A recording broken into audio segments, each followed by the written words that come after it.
It's an honor to participate in this lecture series, named after Theodore Roosevelt, who took over the presidency in 1901.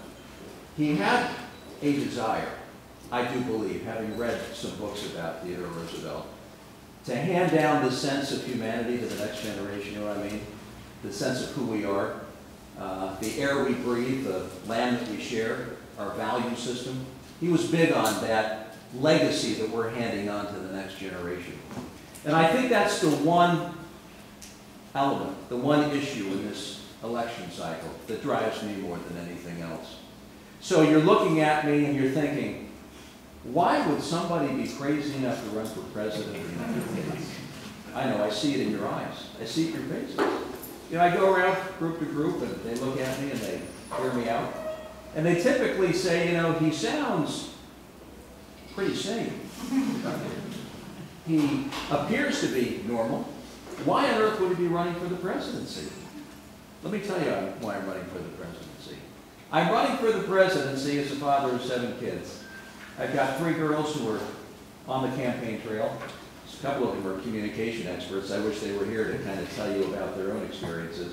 But you can go on YouTube and you can find out what the Huntsman 2012 girls or John 2012 girls are doing on the campaign trail.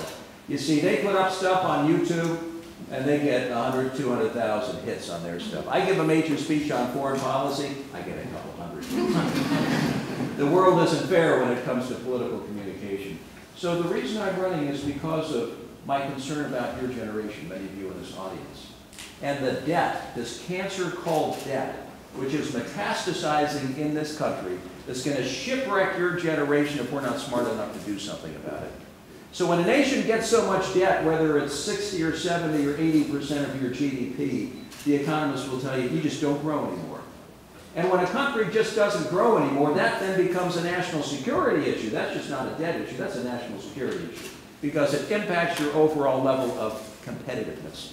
So what are the 2 things that need to be done, in my opinion? And I don't want anybody leaving this wonderful old historic lecture hall without remembering the 2 things that I want to do when elected president. Number 1, I want to rebuild this nation's manufacturing muscle. You know what I mean? When I was born in 1960, we exported $3 for every $2 we imported. We own 36% of the world's GDP. Point number 2 that I want you all to walk out of here remembering. As I mentioned, I've lived overseas 4 times. I want to get our position right in the world.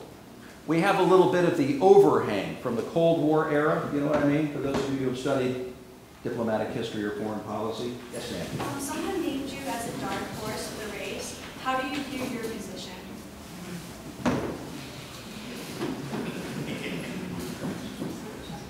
I'm an underdog. But you know what? Underdogs rise up and they succeed. It happens all the time in politics.